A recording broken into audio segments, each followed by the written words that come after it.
ఇక్కడ మన ఎంపికకు దేవుడు విలువిస్తున్నాడు అన్న సంగతి మర్చిపోవద్దు. మన ఎంపికకు, మన ఆలోచనకు, మన అభిప్రాయాలకు దేవుడు విలువిస్తున్నాడని మర్చిపోవద్దు. వాటిని గౌరవిస్తున్నాడని మర్చిపోవద్దు. దీన్ని బట్టి రాజుల్ని, మంత్రుల్ని, అధికారుల్ని ఎన్నుకునే విషయంలో కూడా మరి ఇంకా భారతదేశ చట్టం వచ్చేటప్పటికి ఇంకా మనకి ఇంకా ఎట్లుందో తెలుసా? ఇక్కడైతే ప్రజాస్వామ్యం, ప్రజలే స్వామి. ప్రజాస్వామ్యం అంటే అది, ప్రజలే రాజు.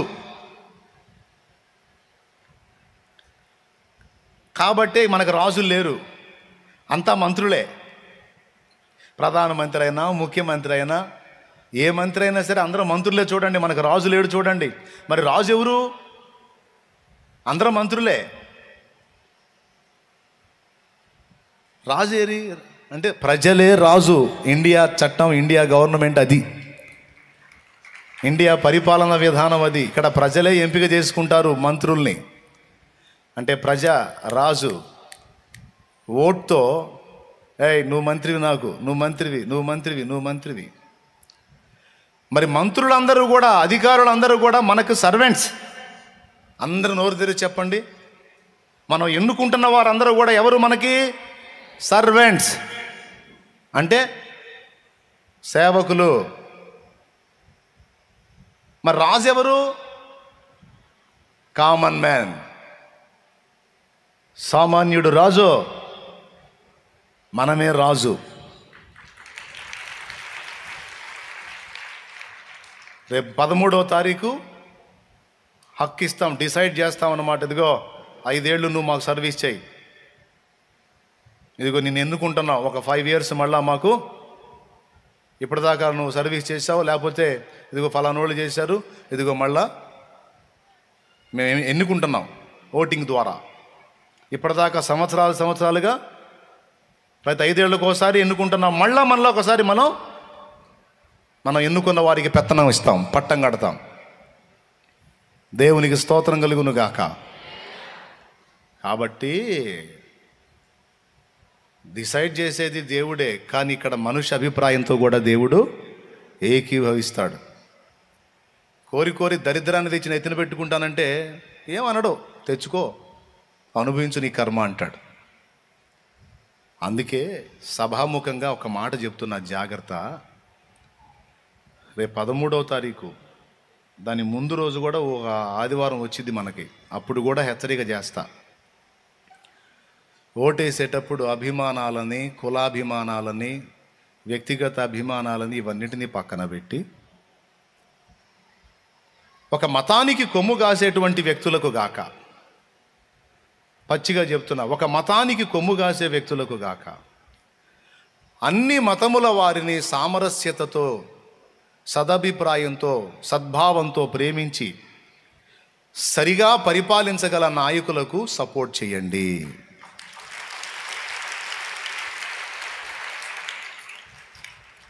ఇంకేం చెప్పాలి? ఇందులో మళ్ళీ నువ్వు ఫలానా వాళ్ళకి ఏమన్నావు, ఫలానా వాళ్ళకి ఏమనంటే ముఖం చట్నీ అయిపోయింది. ఎవడన్నా సరే ముఖం ఏమైంది?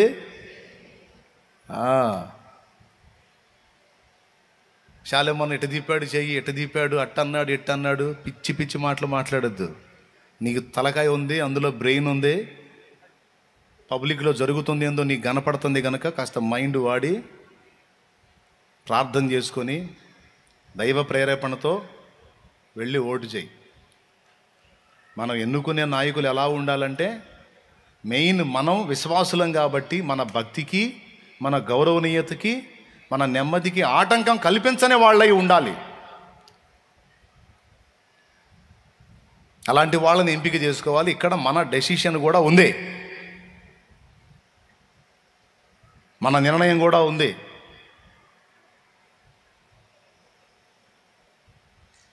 మనకు అన్యాయం జరుగుతుందనుకో, మనం ఎవడు పట్టించుకోవట్లేదు అనుకో, అవసరమైతే మనం కూడా పోటీ చేయాల్సి వచ్చింది, తప్పదు. మరి క్రైస్తవ్యానికి అన్యాయం జరుగుతున్నప్పుడు ఏం చేయాలా? అవసరమైతే క్రైస్తవుడే పరిపాలనలోనికి ఎంటర్ అవడానికి ప్రయత్నం చేయాలి. ఇంత స్వేచ్ఛ ఉంది. దావీదు దేవుని చిత్తానుసారమైన మనసు గలవాడు అండ్ రాజు అని మర్చిపోవద్దు. రాజు అంటే పరిపాలించాడు. ఈ అతివాదులు కొంతమంది బయలుదేరారు, క్రైస్తవ్యులు అతివాదులు. వాడికి తెలియదు, వాక్యం తెలియదు, సావదు, నోరుంది, లట వాగుతూ ఉంటాడు. ఇట్లాంటి పిచ్చోళ్ళ విషయంలో జాగ్రత్తగా ఉండండి. ఒక మాట మాట్లాడితే నోరు తెరిచి అది లేఖనం సపోర్ట్ చేయాలా, వినేవాడికి వివేచన కూడా కరెక్టే కదా అనిపించాలా. కాబట్టి నేను ఒక్కటే మాట మీకు స్టేట్మెంట్ ఇస్తున్నా. ఒక మతానికి కొమ్ము కాసేటువంటి పరిస్థితుల్లో ఒక మతమే దాన్నే గౌరవించి, దాన్నే హైలైట్ చేసి, దాన్నే కనపరిచి భారత రాజ్యాంగం ఇచ్చిన స్వేచ్ఛను హరించేదానికి ఆలోచన చేసే ఏ ఒక్కడిని కూడా అధికార పీఠం ఎక్కనివ్వకూడదు. అందరూ సమానం. హిందూ, ముస్లిం, క్రిస్టియన్, బౌద్ధ, సిక్కు ఎవడైతే ఇండియాలో ఉన్నాడో భారతదేశం భిన్నత్వంలో ఏకత్వం అని జనరంజకంగా అందరూ సమన్యాయం అన్నవాడే అధికార పీఠం ఎక్కాలని గుర్తుపెట్టుకోండి. ఇంకా ఏమన్నా చెప్పాలా? అంతవరకే హద్దు నాది, ఇంకా అంత మించి దాటి రాకూడదు ముందుకి. ఈరోజు చెప్పాను, మళ్ళా చెబుతా, అవసరమైతే జాగ్రత్త. ఓట్ చేసేటప్పుడు మాత్రం తప్పకుండా మన ఎంపికకు దేవుడు అవకాశం ఇస్తాడు. కొరివితో తలగొక్కున్నా నువ్వే, లేకపోతే చక్కని చల్లని ఐస్ గడ్డని ఎత్తిన పెట్టుకున్నా నువ్వు పెట్టుకుంటానంటే దేవుడు ఆనందంగా సరిపా అంటాడు. హల్లెలూయా. ఇంతవరకు లెక్క చేస్తే ఎక్కడికైనా పోద్ది వ్యవహారం. తెలుసు నాకు ఆ సంగతి. అందుకే ఎవరితో ఎంతవరకు ఉండాలో అంతవరకు తృణీకరించను. ప్రేమ కలిగి వచ్చాడు అనుకో, నేను చేయదగ్గ మర్యాద చేసి, అవసరమైతే ఒక బైబిల్ కూడా ఇచ్చి, ఒక పుష్పగుచ్చం ఇచ్చి సన్మానం చేసి పంపిస్తా. అంతేగాని అయ్యగారు వచ్చారు, అమ్మగారు వచ్చారు, పెద్ద పుల్లు వచ్చారు, అది చేశారు, ఇవన్నీ ఉండవు. ఏదైనా అవసరం ఉంటే మీరు చేయాలి, ఇలా తోడ్పడాలని కూడా చెబుతా అక్కడే ముఖం మీద. అంతకంటే ముఖ్యంగా మారు మనసు పొంది రక్షణ పొందండి అని చెబుతా. దేవునికి స్తోత్రం. గర్వం కాదు, దేవునికి భయం కలిగి బ్రతుకుతున్నాను, దేనికి భయపడొద్దని నా దేవుడు చెప్పాడు. అధికారులను సన్మానించమన్నాడు అంతవరకు, వాళ్ళు పెట్టిన చట్టానికి గౌరవించమన్నాడు, లోబడమన్నాడు అంతవరకు. అంతేగాని ఎవ్వరికి దాసుడుగా ఏ పార్టీకే నన్ను నేను అప్పగించుకోను. అంటే ఎలక్షన్ కూడా దగ్గరకు వస్తున్నా, అందుకని చెబుతున్నా. కొంతమందికి పార్టీ అభిమానాలు ఉంటాయి, పార్టీ అభిమానాలు. ఇటు పక్కకు వస్తే ఇది, ఇటు పక్కకు వస్తే ఇదని. ఇది పిచ్చి పీక్ స్టేజ్కి వెళ్ళినోడి వ్యవహారం. అది కాదు.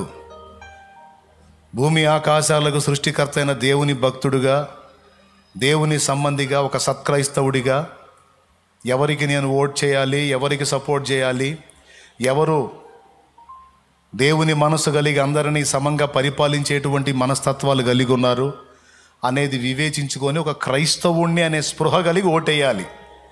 అంతేగాని కులాభిమానంతో, పార్టీ అభిమానంతో ఓట్లేసే రోజులు పోయినాయి. చెవులు గలవారు విందురుగాక.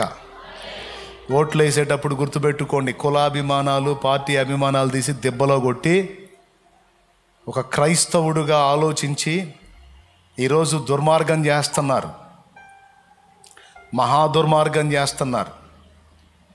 క్రైస్తవ్యం అంటేనే ఒక అంటరాని మతంగా, ఒక అంటరాని విశ్వాసంగా, అసలు దీన్ని ప్రచురపరచడానికి ఇక్కడ హక్కే లేదన్నట్టుగా దుర్మార్గపు వ్యవహారాలు చేస్తున్నారు కొంతమంది రాజకీయ నాయకులు.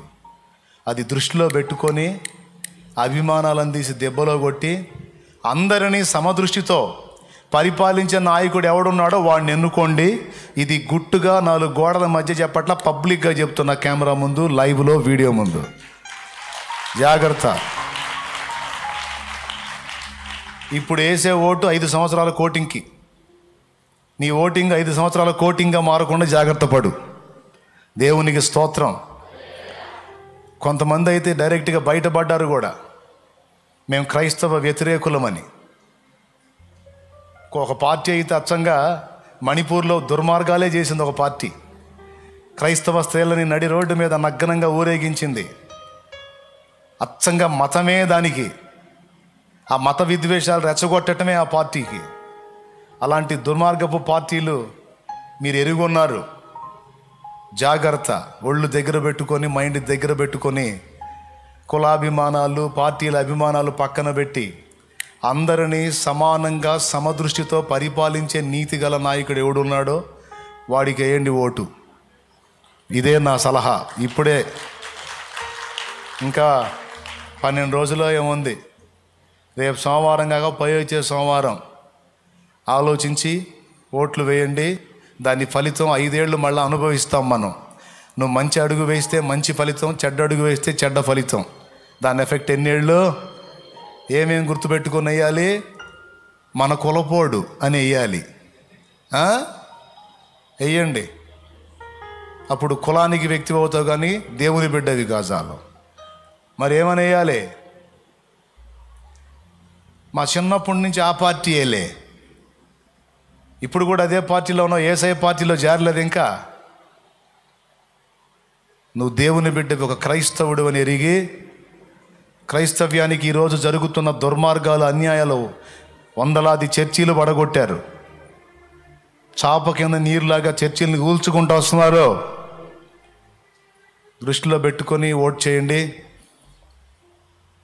మనం భయపడేవాళ్ళం కాదు, ఏం చేసేవాళ్ళం అన్నాడు? సైన్యము వలె భయపెట్టు దానవు నీవన్నాడు. కాబట్టి దేవునికి భయపడదాం, ఇక దేనికి భయపడాల్సిన అవసరం లేదు. ఎందుకంటే నాకు భయపడవా, నీ అంతు చూస్తాను అన్నాడు అనుకో, మనల్ని అంతు చూడకముందే వాడు అంతమైపోతాడు. ఎందుకు? మనం ఆయనకి భయపడుతున్నాం. ఆయన మనకు తోడై ఉన్నాడు. ఆయన మనకు తోడై ఉన్నాడు. మనతో పెట్టుకున్నాడు, ఆయనతో పెట్టుకున్నట్టే. వాడు నామరూపాలు లేకుండా నాశనం అయిపోతాడు, మళ్ళీ వాడికి చరిత్ర ఉండదు. దేవునికి స్తోత్రం కలుగును గాక. హల్లెలూయా. కాబట్టి ఇది దృష్టిలో పెట్టుకొని జాగ్రత్త పడదాం. కృప మనందరికీ తోడై ఉండును గాక. ఆమెన్.